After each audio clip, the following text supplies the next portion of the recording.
What's up, you guys? We're Keith and Hannah, and by the title of this video you can probably tell that things are changing a little bit around here. Recently you've been seeing a lot of our travels from the summer into the fall, and as you can tell, it's cold. As you can tell, we are back in the cold. We are back in Indiana because, excitingly enough, we are going to be building another van, but not for ourselves this time. But before we can do that, we have to get our van ready for winter. We're ready for summer in this van, but we are not ready for winter. So today, we're installing a heater. So we're installing the Espar S2D2 Diesel heater, all of the, I don't know, there's so many numbers and letters in it. But, so we're installing that today. So make sure you subscribe. And if you like this video, just give us a thumbs up. Yeah, we'd appreciate it because it's cold and we've never done this before. So we've got, I think, everything just kind of laid out here. A little workshop out of the back of the truck. Yeah. The first step is to take the passenger seat out because the heater is going to be going underneath the passenger seat. To take the seats off, you need an E14 Torx bit. It's got like the see it like the star bit. So taking the seat off, and then I'll show you what that looks like when the seat's out. I can't tell if Chloe's glad that we came back to Indiana or if she's gonna be mad at us. Maybe not so mad if we put a heater in for her. Yeah, I bet she'll be happy with the heater. She'll be sitting right here with it blowing on her. She will. We're gonna be careful of this wire. Gonna have to.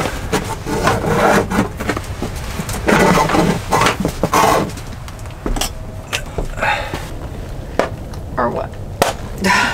Did that do it? Oh my gosh! Why did that feel so easy?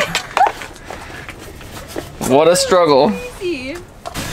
Okay, so I traced this gasket on where I think it's gonna go, but I'm gonna do like a pilot hole kind of right here just to see if it's right, and if it's not, I can still move it just a little bit.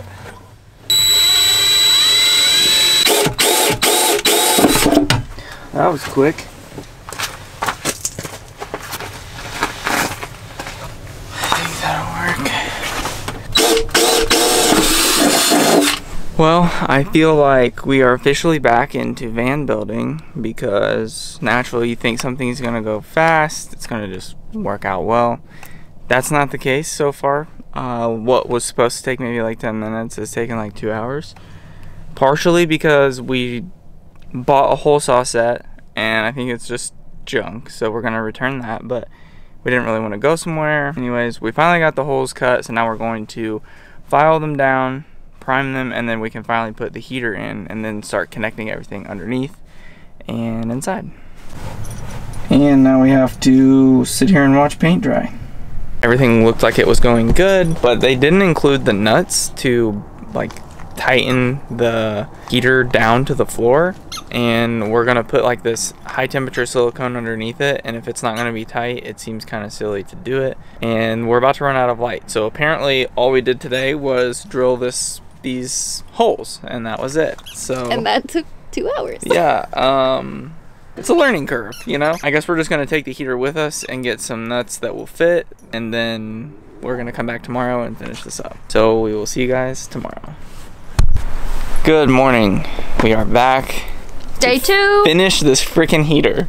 I can't believe that the just events of yesterday, but we're gonna get this thing in. I think we have everything today. Yeah, and we have like a start on it. I was hoping to, at least if this was gonna be a 2-day thing, it to be like more was done yesterday, but that's fine. We're gonna get it done today, and we're gonna have heat by the end of the day.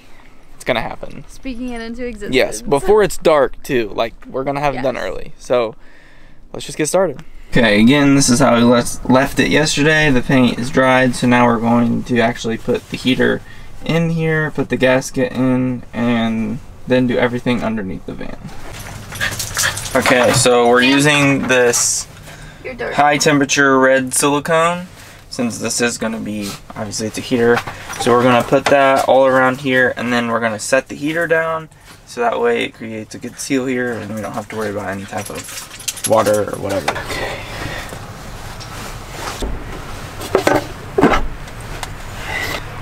Is it in? Mm-hmm. And now it's in, so I'm gonna go underneath, see what that looks like, and then I'm also gonna put some more of the silicone underneath to finish sealing that off, and then I'm gonna bolt it in. Okay, so here's underneath, clean off what came through the hole, and then finish sealing it, and then bolt it in. Hi. You're a good little helper. Oh, hi. You're a good little helper, Chloe. Okay, so far what I've done is I mounted this piece here, which is what the fuel pump for the heater mounts to. We're going like this, and it is supposed to be at an angle, I think it's like 15 to 30 degrees. Not really sure how you measure that, so I guess I'm just gonna eyeball it. But this longer piece has to go up. There's like a, on the side here, there's a little thing that tells you which way the direction of the fuel has to go. So it's gonna go on here. I got an angle like so. And then there's this auxiliary fuel line right here that made this connection here. You have to buy this separately. It doesn't come with it. We can have it linked in the description, but it'll just tap on there like that, and the fuel line will just go in to this side. Like here, we have to take this cap off, and the fuel line will go in there, and then we're on the other side of the fuel line over to the other side where the heater is, and then the fuel line part is done, and then we're on to the next part.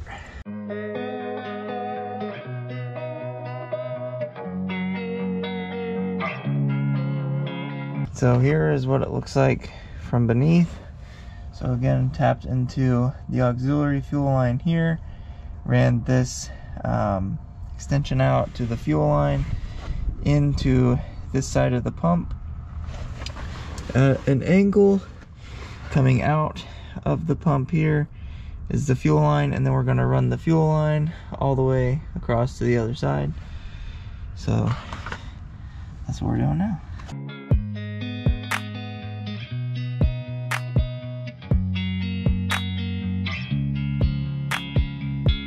Now, that's what this looks like here. Got it in the wire loom. Just ran across up here, over here to the fuel pump. Just got to get some wire loom right here, and then going to just use some zip ties to kind of like tack it up a little bit, and then we're moving on to the intake and exhaust, and then we'll be done outside so we can finally get things done on the inside. I'm ready for this thing to be done. Okay, so it's hard to see under here, but we got the muffler on. It's venting out the side over there, and then you can see up there we got the intake, the fuel line, and the exhaust all connected, and this intake line out here right out the side, so we're getting fresh air. It's actually venting out of the bottom, like, or out from the side, not just from the bottom. So it looks really good, and I also like that doing it this way, you don't see anything from, like, if you're standing on the side of the van, I'll show you in a second, but you don't really see anything. You might see these two little pieces coming out, but there's nothing else hanging low, so you're not losing any clearance. We're good to go. So everything on the exterior is finally done.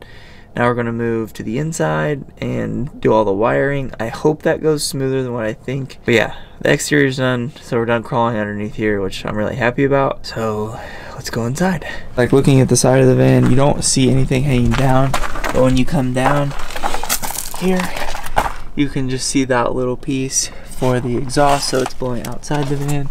And then over here, you can see, not even, you really can't even see it, but it's just hanging out a little bit for the intake. So now we're taking the driver's seat off, which is a real pain. So I would advise, if you're installing one of these, to do it before your build is complete, because, or I guess if you don't have something behind the seat, but we have nowhere to go with the seat but over here, which is a pain because we have this seat here, but we're also not, there's like wires connected to each seat, and everything that I've seen says if you disconnect them, then it trips some code or something. So we have to leave them plugged in, so you can't just take the seat out of the van. So we're doing that so we can run this wire underneath here down to this boot on the floor for the fuel pump. Stay tuned for that, I guess.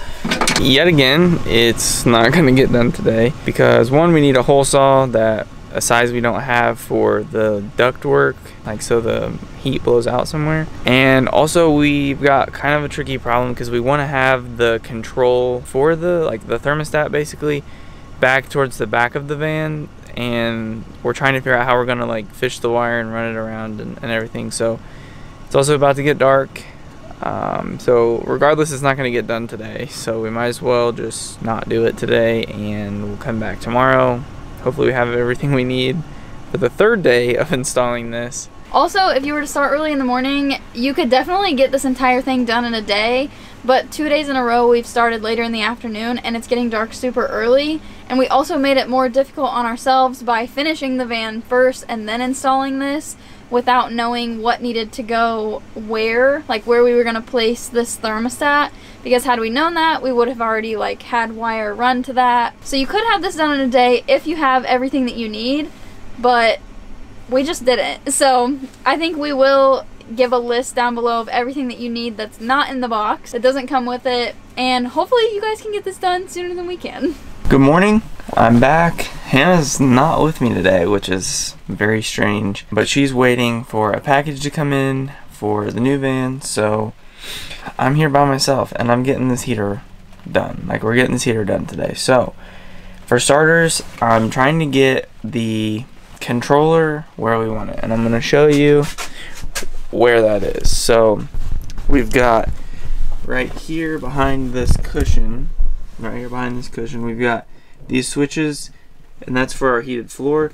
So we want to put the controller like above it. In order to do that, I need to get the fridge out.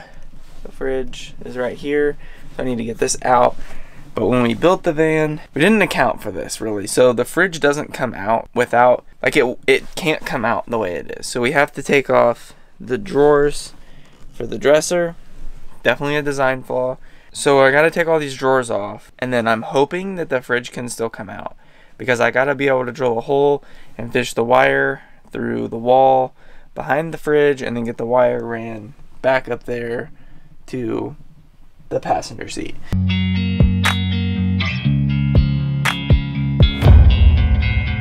Okay, so the plan is I took this metal trim piece up, and we're gonna run the wire through under here.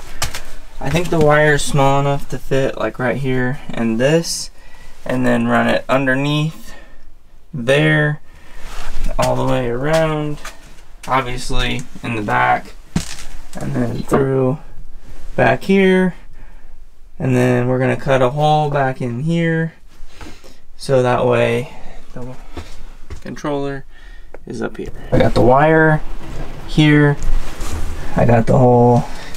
It's ran through there, goes through the back of this cabinet, comes out through under the sink, comes out right here, and then my plan is to tuck it right in this groove right here, and then the trim piece will go back on top of it. So now I just got to get it underneath this into the bottom of the seat here. The part that confused us the most was like just the wiring in general in this, so I'm gonna kind of show what we figured out, and I feel like it's more simplified once you understand it. So the wiring harness that comes with the heater, obviously this plugs in to the heater, and then off of that there's only 3 things that you actually use. So this one with the green wires goes to the fuel pump, and there's another wire that comes in the same box as the fuel pump that you run down and across, and it looks like this. So these two will plug in together. That connects your fuel pump. This wire goes to the wire that comes with the Easy Start Pro. That looks like this. So you have to add these connections to the end, and you just plug them into here and you match up like the colors, which Hannah's gonna have to help me with. But just plug those into that. And then the last one is this. I already added the heat shrink connectors, but that goes to your power source. And it also comes with this fuse. We're not using this because this is if you're hooking it up directly to the battery, and that gives you a fuse, but we already have a wire in here that we ran previously, and this wire is connected already to our fuse panel in the back, so it will already have a fuse in it. So we're just gonna connect these with the heat shrink connector and then plug the rest of this in and then run the ductwork, and everything will be done under here. We can get the seat on and then connect the controller.